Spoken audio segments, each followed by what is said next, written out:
Before we start, please give this video a like. It was brought to you by Orisha Oasis TV. Also, please remember to subscribe to our channel.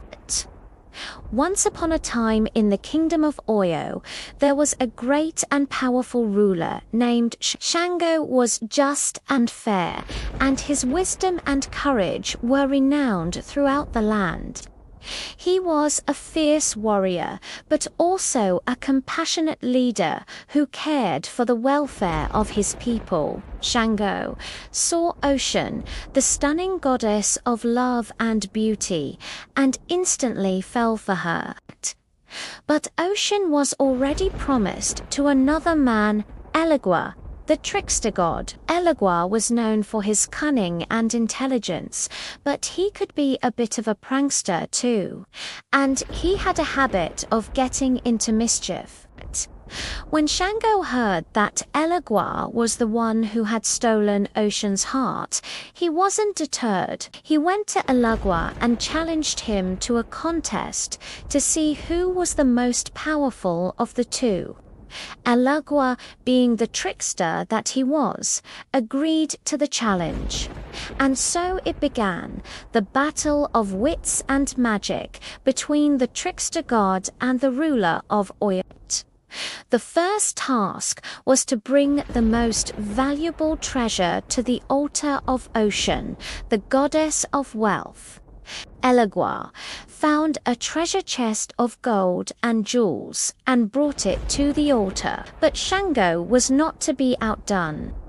He called upon his powers as the god of thunder and lightning, and with a mighty clap of thunder, he summoned forth a golden crown from the heavens themselves. It was a magnificent crown, encrusted with diamonds and other precious stones, and it was worth far more than any chest of gold. Oshun was impressed by the offerings of both Eleggua and Shango, but she declared that Shango had won the first task. The next task was to bring the most beautiful flower to the altar of Obatala, the creator god. Eleggua found a stunning flower that blooms just once a year, thanks to his amazing knowledge of herbs and plants. But again, Shango was not to be outdone.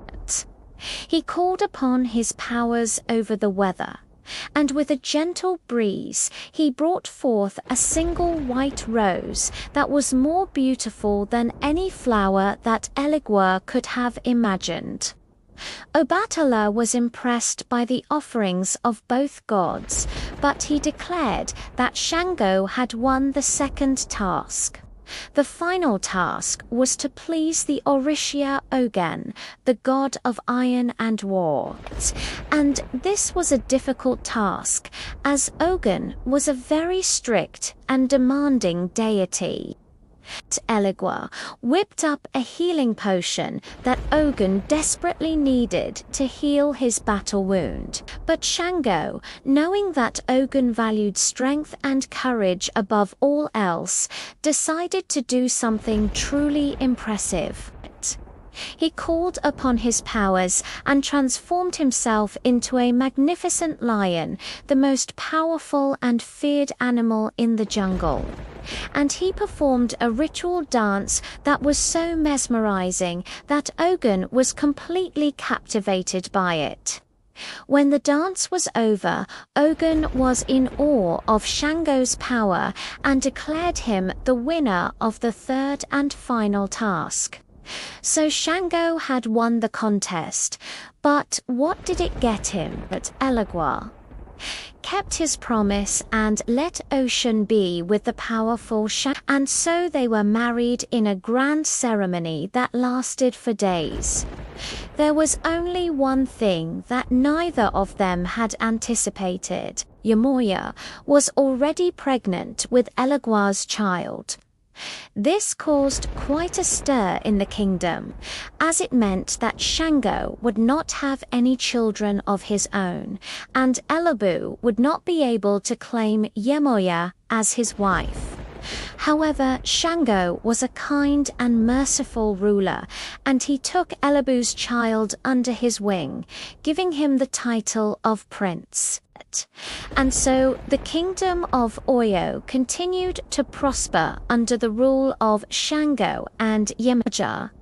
One thing that really stood out to me while researching Shango is that he was a strong and powerful ruler who was also fair and just. He was a fierce warrior when he needed to be, but he was also a compassionate leader who cared about the welfare of his people.